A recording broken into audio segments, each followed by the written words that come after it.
Close your eyes for a moment. Not to visualize, not to practice, not to do anything at all. Just close them. Breathe slowly, as if you have all the time in the world, because you do. Feel the weight of your body against the chair. Feel the simple fact of your breathing in, out, happening without any effort from you whatsoever. You are not making yourself breathe. You are not forcing your heart to beat. The deepest, most essential functions of your existence are happening right now in complete, effortless, trustful surrender. And they have been happening every moment of your life, without struggle, without monitoring, without you needing to control them. Now open your eyes. And let me ask you something. If the very force that keeps you alive operates through surrender, if the intelligence that runs your body, grows your cells, circulates your blood, does all of it without your anxious intervention, why have you decided that getting what you desire requires you to fight so hard? Why have you decided that the same power that manages the unfathomable complexity of a living human being needs your worry to help it manifest a relationship, a sum of money, a healed body, a changed circumstance? Where did you learn that? Because I want to suggest to you tonight that everything you've been taught about effort, about striving, about grinding your way toward what you want, all of it, every last piece of it, is precisely backwards. And tonight we are going to turn it around. Let me tell you what most people believe about manifestation. They believe it is a matter of force. They believe that if they do not push, do not strive, do not grind, do not work hard enough and long enough and desperately enough, they will have nothing. That desire must be earned.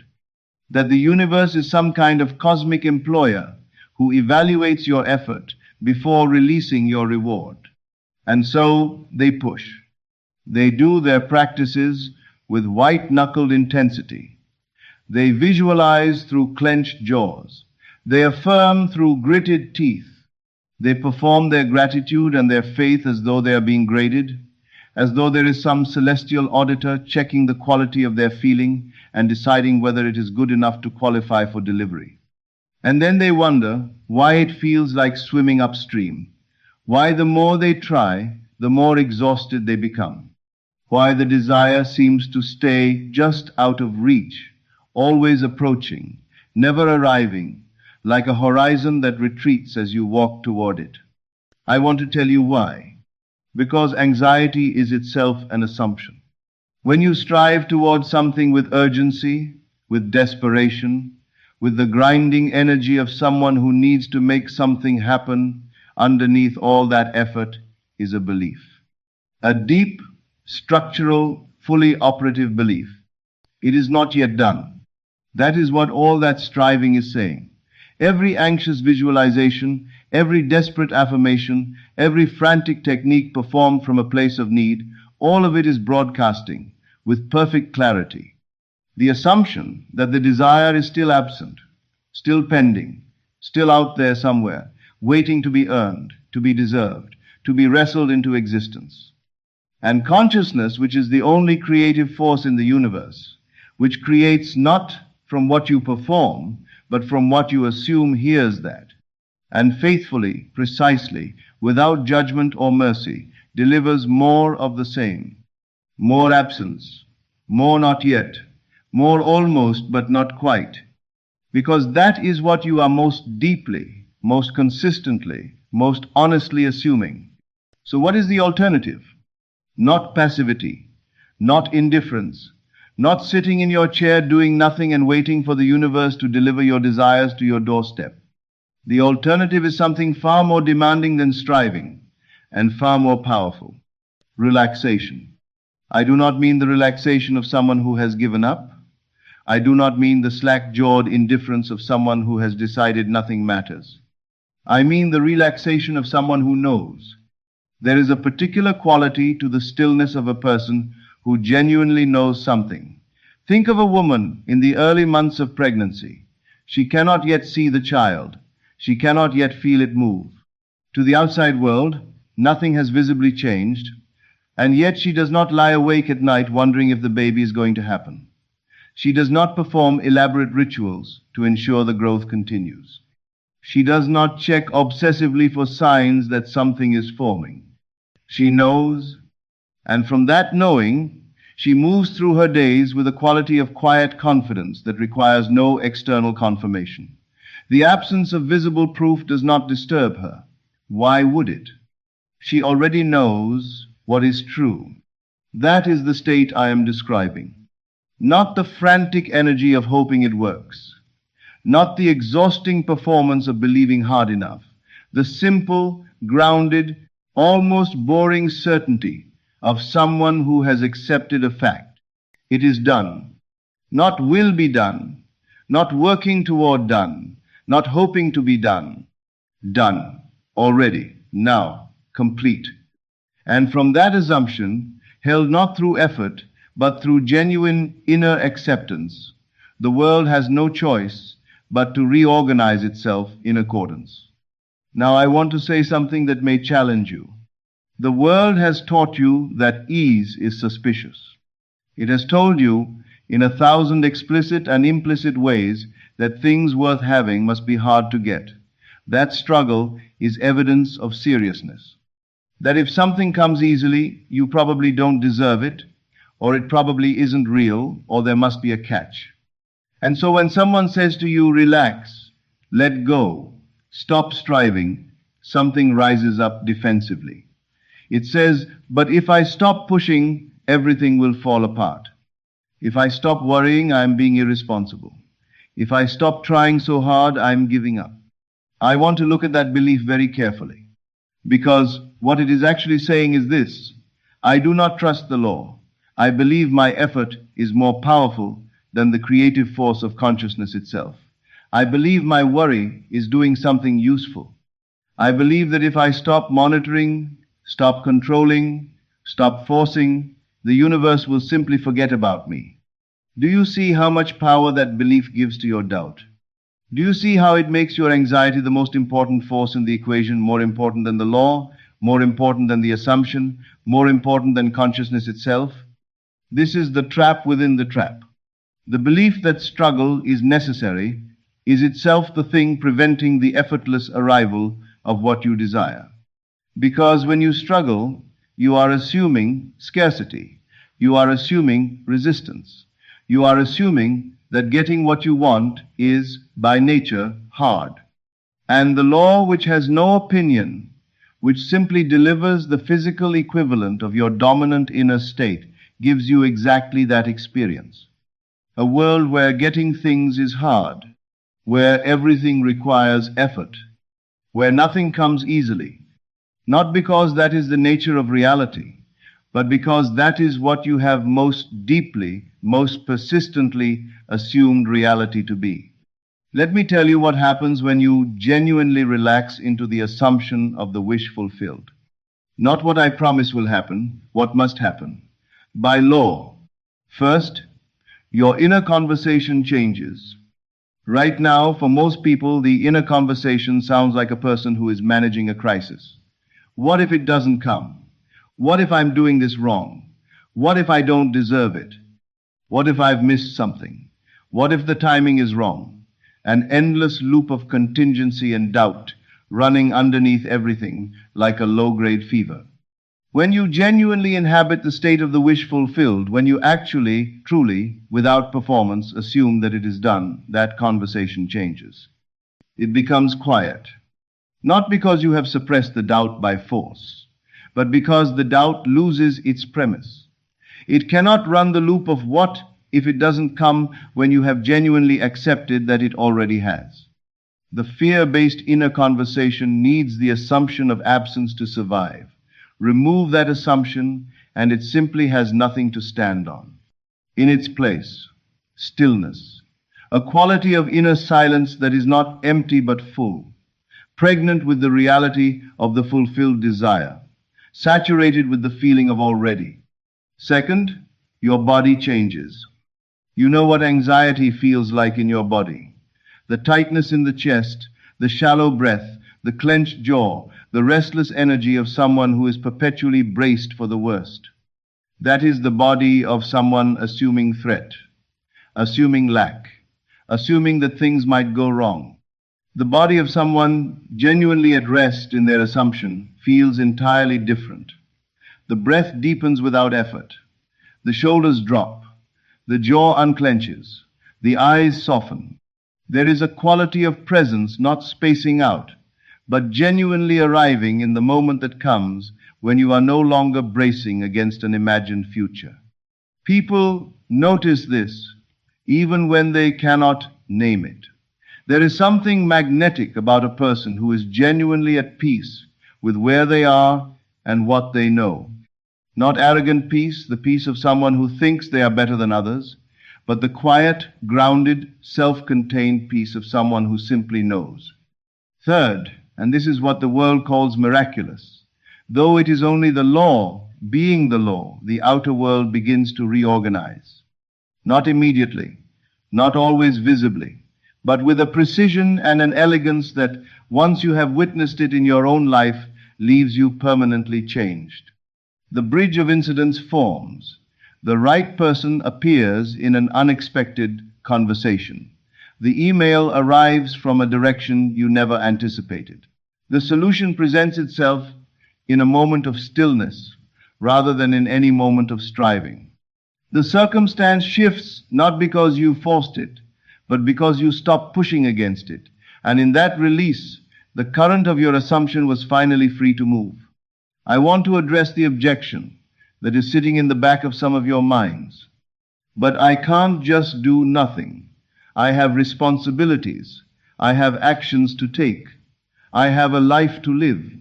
Yes, you do. And I am not asking you to stop acting. I am asking you to change the state from which your action flows. There is action that comes from anxiety, from the desperate, grinding energy of someone who is trying to force a result. This action is exhausting. It is effortful in a way that depletes rather than energizes. It often produces results that have to be maintained by more effortful action because they were built from the assumption of struggle and therefore perpetuated. And there is action that comes from assumption, from the natural, almost effortless movement of someone who knows where they are going and is simply walking there. This action does not feel like striving. It feels like expression. Like the flower that doesn't strain to bloom, it simply blooms, because that is the natural outgrowth of what it already is. When you are genuinely inhabiting the state of the wish fulfilled, the actions you take are different in quality. They arise naturally, from the inside out, rather than being forced mechanically from the outside in. You find yourself drawn to do certain things, to make a certain call, to write a certain message, to go to a certain place, not because you have figured out the optimal strategy, but because those actions feel natural to who you are being. And the results of those actions tend to be disproportionate to the effort involved, because they are not powered by your anxiety, they are powered by your assumption. And assumption is a far more efficient engine than effort. Let me say something about the harvest. When a farmer plants seeds, he does not dig them up every day to check whether they have germinated. He does not lie awake at night wondering if the seeds are growing. He does not perform elaborate rituals over the soil to try to accelerate the growth. He plants, and then he trusts the process. He goes about his days knowing, not hoping, not wishing, not performing that the harvest is coming. Because he understands that once the seed is in the ground, in good soil, the growth is not a matter of his effort. It is a matter of law, of nature doing what nature does when the right conditions are met. Your assumption is the seed. The soil is consciousness. And the law which does not fail, which has never failed, which cannot fail any more than gravity can fail, is the force that grows the seed into its harvest. Your role is not to make it grow. Your role is to not dig it up, to not interrupt the process with doubt, to not disturb the soil with anxiety, to not keep demanding proof of germination, before the shoot has had time to appear above ground. Your role is to plant with genuine assumption, not performed assumption, not hoped assumption, but genuine, settled, bone-deep acceptance of the fact, and then to rest. To water the seed with your faith, to shine upon it with the warmth of a consciousness that knows, beyond any need for external proof, that the harvest is coming. And it will come, not because you earned it, not because you deserved it, not because you performed your practice correctly or believed hard enough or did everything right, because you planted the seed, and planting is always followed by harvest. That is the law, and the law does not fail. Now let me speak to the moments of contradiction, because they will come. You will settle into this state of quiet knowing, and then something will happen that seems to contradict everything. The circumstances will scream. The evidence will press against your assumption with what feels like overwhelming force, and something inside you, old, deeply grooved, familiar, will say, "You see, you were foolish to believe. Look at what's actually happening." In that moment, you will be given a choice. You can react. You can take the bait of appearances.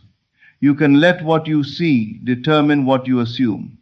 You can abandon the state and descend back into the anxiety and striving that feels, at least, like doing something. Or you can do something far harder and far more powerful. You can remain. You can look at what appears to be contrary evidence and say quietly, privately, with the certainty of someone who understands how the law works, "This is old data. This is the echo of a prior state. This is not the current creative force in my life. I see it, I acknowledge it, and I refuse to let it determine my assumption." And then you return to the stillness, to the knowing, to the acceptance of the wish fulfilled. Not frantically, the return itself should be relaxed. A gentle coming back, like refocusing your eyes. "Oh, I drifted. Here is the state. I am here again." And you settle. And the law, which never stopped working, continues its work. Every time you make this choice to remain in the state rather than react to the appearance, you do something profound. You demonstrate to your own consciousness that your inner knowing is more real to you than your outer circumstances. And consciousness, registering this choice, deepens the assumption. It becomes more embedded, more automatic, more yours, until eventually, and this day comes, if you are faithful, the appearances simply stop moving you. Not because you have become indifferent, but because your inner knowing has become so solid, so settled, so completely your home, that the outer noise simply cannot reach where you live. That is what mastery looks like. Not the triumphant performance of someone who has conquered their doubt. The quiet, unhurried stillness of someone who has simply outgrown the need for external proof. There is a word I want to give you: Sabbath. In its oldest, deepest meaning, the Sabbath is not a day of the week. It is a state of consciousness. It is the holy rest that follows completion. The stillness of the seventh day after the work of creation is done, when the Creator rests in the finished reality of what has been made. "It is good," said the voice of creation. "It is finished," and rested. Not because there was nothing more to do, but because the work of consciousness was complete. The assumption had been made, the seed had been planted, the inner reality had been established. And then rest. This is your invitation tonight, to enter your own Sabbath, to say of your desire, of your fulfilled state, of the reality you have claimed in consciousness, "It is done, it is finished, it is good," and to rest there, not to monitor, not to check, not to strategize or force or perform, to simply rest in the knowing that it is complete. This is not the rest of someone who has given up. It is the rest of someone who has accomplished the only thing that ever needed accomplishing. The inner shift, the acceptance of the end, The assumption, held with genuine, settled, peaceful conviction, that the desire is already done in consciousness, and that consciousness is the only reality there is. Everything else is merely the echo catching up. So let me give you something practical to carry out of here tonight. Not a technique, a question. How would I feel if I knew, beyond any doubt, that what I desire is already done? Not how would I feel if I saw proof? Not how will I feel when it arrives? How would I feel right now if I simply knew the way I know my own name, the way I know what city I live in, that it is already complete in consciousness and therefore inevitable in form? Sit with that question. Not to find the right intellectual answer, but to find the feeling, the actual felt sense of what that knowing would be like in your body, in your breath, in the quality of your inner silence. And then this is everything be that. Not perform it, not display it. Be it. Let it change your breath. Let it soften your jaw. Let it slow your walk and deepen your voice and quiet the urgency in your eyes. Let the feeling of it is done become the atmosphere you move through, the air you breathe, the quiet background of everything you do and say and think throughout your day. This is not a technique you add to your existing life. It is an identity you step into. The person who knows it is done moves differently than the person who is hoping it will be done. They inhabit the same body, they face the same circumstances, and they live in completely different realities. Because they are being completely different assumptions. And consciousness, which is the only creative force there is, delivers the physical equivalent of the assumption you are most deeply, most persistently, most truly being. I want to close with this. You are not here to earn your good. Let me say that again, because most of you have been told the opposite so many times that it has become invisible, like water to a fish. You are not here to earn your good. Your desires are not rewards for sufficient effort. They are not prizes distributed to the most disciplined, the most faithful, the most deserving. They are not being withheld by some cosmic authority who is evaluating your worthiness. Your desires are revelations. They are signs, precise, personal, intimate signs of what already exists as your inheritance in the realm of consciousness. The moment a desire arises in you, it is because on some level you are aware, however dimly, that this thing belongs to you, that it is available to you, that somewhere in the infinite field of what is possible, this particular reality is calling your name. Your job is not to create it. It already exists. Your job is to claim it. And claiming it does not look like striving. It does not look like performing. It does not look like white-knuckling your way through a visualization practice while secretly terrified it won't work. Claiming looks like acceptance. Quiet, genuine, settled acceptance of the end, of the fact, of the already done. This is mine. I accept it as mine. It is done in consciousness, and therefore, inevitably, it must become done in form. That acceptance, held with real conviction, returned to faithfully when you drift, made the quiet center of your inner life, is the only work that has ever been required. Everything else, all the techniques and methods and practices, have only ever been roads to this. This stillness, this knowing, this rest. So breathe. Let your shoulders drop. Let your jaw unclench. Let go of the need to make something happen, to monitor the progress, to perform your faith correctly enough that the universe finally decides you qualify. You already qualify. You always have. The desire in your heart is not a wish. It is a promise. And the only thing standing between you and the fulfillment of that promise is your willingness to stop fighting your way toward it and simply open your hands and receive. It is done. Rest in that. Good evening. This is Neville Lectures. I'll see you again in the next video.